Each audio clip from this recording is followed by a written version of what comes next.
Hi guys! Welcome to my vlog. And for today's video, magpre-prepare ako ng pasta in my own version which you wouldn't be able to find this recipe in any recipe book because this is just my improvisation. You know, it's authentic May's recipe and it's in May's kitchen only. So guys, ito yung preparation ko. Yan yung boiled pasta and then minced beef. Then, yung sliced carrots and celery. So, yan na saute ko na yung onion ko first and then followed by garlic. I let it saute and brown for a few minutes. And then, I'm adding my secret and special spice which is the oregano as you can see. Nandyan yan. So, guys, if you fancy cooking spaghetti bolognese or pasta bolognese, so my only advice is to add some spice which is the oregano. That's the secret of it. You need to get the perfect flavor and aroma for this recipe. But anyway, let's continue to my preparation. So now, I am adding my minced beef.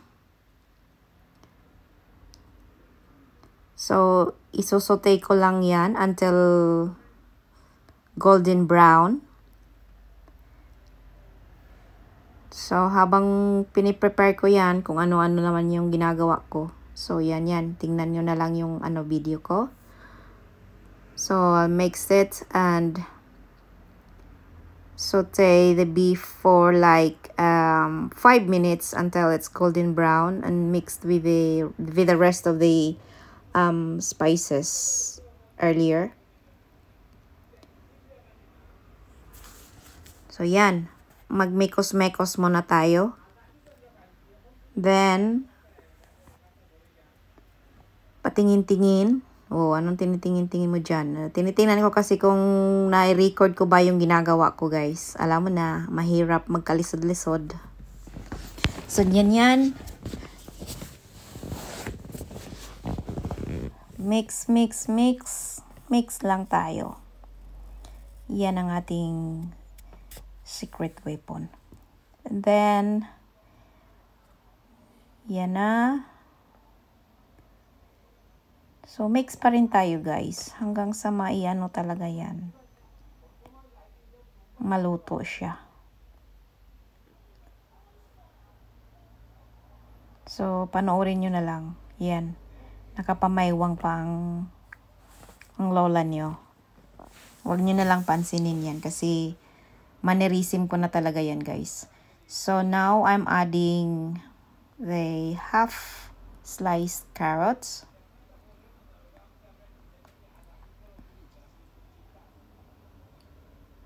Oops, nahulog yata yun.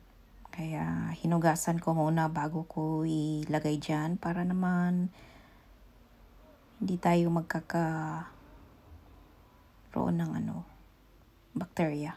So, yan pinakita ko sa inyo yung half moon slice na carrots ko. Then, I've sprinkled, that's an ample salt. Very generous of sprinkling salt. And then I added chicken granules, which normally I'm using beef granules instead of that, but I was out of stock for beef granules, so yun na lang ang ginamit ko guys. So bahala na kayo, basta like I said before, this is my own recipe, so I am doing my own rule, following my own rules. Then I put it in a low heat so that it won't get burned. Then mix again. Mekos lang siya. Hanggang sa golden brown na yung meat ko. So ayan. Ang hirap guys, hindi ko maipapakita sa inyo kasi nga nilapag ko lang yung phone ko sa dyan. Then i-slice ko na yung celery. So pagkatapos i-slicein yan, i-add ko na rin yan dyan. Half cook lang muna yung yung carrots ko para hindi naman siya maging tawag dito. Soggy. O kaya lata ba? Ano bang tawag sa lata? Overcook pala. So yan. So nag-slice muna and then pagkatapos niyan, basically or obviously or ano pa ba? May ko dyan. May sabi ko. Basta lang. So yan, papakita ko sa inyo yung final result ng aking na-slice na celery. And then, i-add ko na rin yan dyan pagkatapos kong i-mix nito. So, sa nakikita nyo, hindi pa may parting frozen pa kasi yung meat. Hindi sana dapat to kasi hindi talaga maganda pa ganyan. Dapat talaga completely thawed yung karne na i-fry mo bago mo siya iluluto. Kasi baka magkakatrouble yung stomach natin pag ganyan. Pero anyway guys, nilabag ko yan. Nilabag ko yung role ng cooking method talaga. So kayo nang bahala dyan. Wag niyo lang akong ibabash ha. Wala naman akong basher pa. Pero sa makapanood nito, wag niyo akong ibash. Kasi nga, pagpasensyahan nyo na lang. Oh my gosh. So yan guys. Yan. So, tinatry ko siyang durugin para mabilis maluto. Kasi, pa nga siya, may pagka-frozen pa yun lang namang part na yun. So, now, ina-add ko na yung celery. So, half cook lang din yan, guys. No? Before ko i-add yung pasta ko. Kasi nga, para naman hindi siya overcook talaga. Tsaka, mo siya na crunchy pa yung pagnguya mo mamaya sa sa vegetables ko. So yan, mekos-mekos. Mekos-mekos mo muna bago lahat. Bago mo i-mix ang pasta. Yan. Then, I think leave it for now, and then I added a little bit of ground pepper, to taste.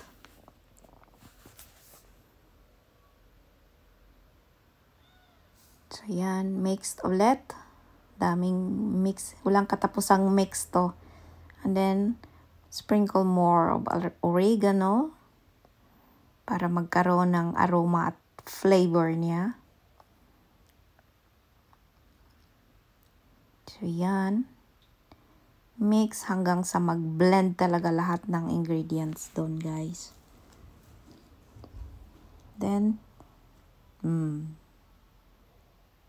taste it kung hindi ba siya salty or tama lang yung pero kulang pa yata ng asin, kaya dinagdagan ko muna ng asin. Generous yung pagka-sprinkle ko, guys, pero sana naman hindi siya salty. Yan. Mix. Stir and mix. Stir and mix. Let's keep stirring. Let's keep stirring. Stir, stir, stir. Let's keep stirring, stirring. Yan. Then, I think, okay, I add a little water so that it won't get burned. And then I leave it to simmer for like 15 minutes. But before that, I have to cover it first and then leave it there for 15 minutes in a slow fire. Then, yan. Stir ulit. Walang katapusang stir to, guys. Stir, stir, stir. And then, cover ulit.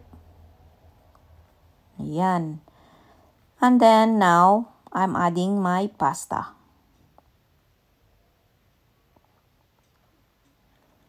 So yan, napadami yung pasta ko. Pero okay lang. Kasi malakas naman kumain ng pasta tong kasama ko, guys. He's a pasta man. Mr. Rolex is a pasta man.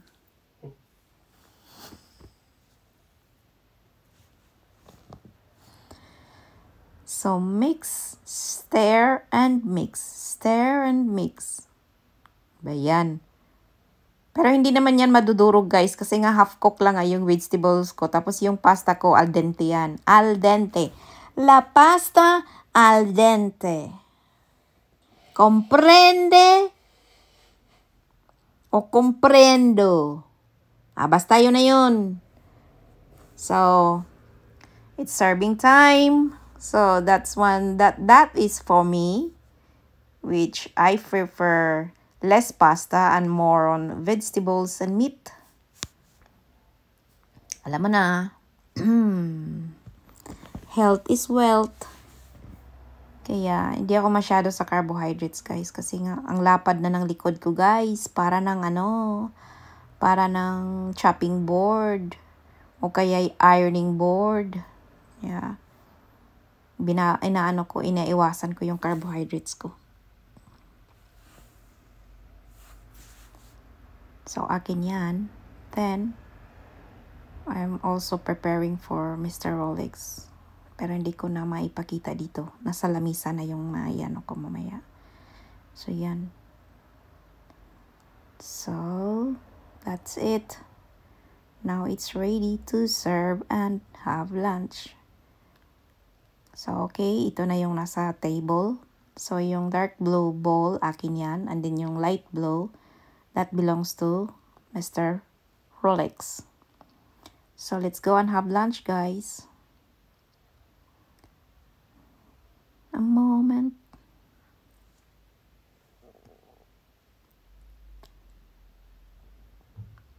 So, makikita nyo naman yan ngayon si Mr. Rolex. Kasi, sa mga videos ko, hindi yan nagpapasama kasi ayaw niya. Pero dito, wala siyang magawa eh. No choice siya eh. Kainan na, kaya lapag tayo.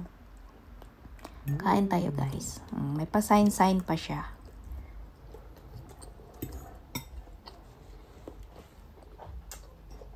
Delicious. Sabi niya, delicioso. Sabor. So guys, thank you for watching at kain tayo. Sana nagustuhan niyo yung video to. At saka may natutunan kayong cooking lesson in my own version, guys. That's my own recipe from my kitchen. May's kitchen. May's recipe. Thank you, everyone. Have a lovely day. And let's go. Yum, yum. Sarap. Ang laki ng subok ko dyan, oh. Tingnan mo.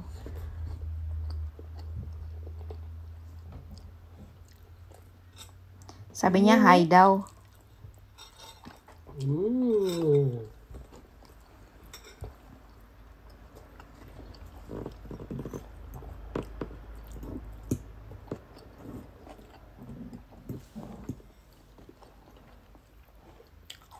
Yeah.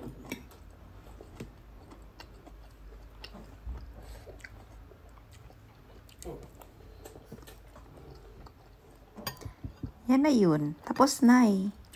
Nagsasalita. Bye-bye. Thank you, everyone.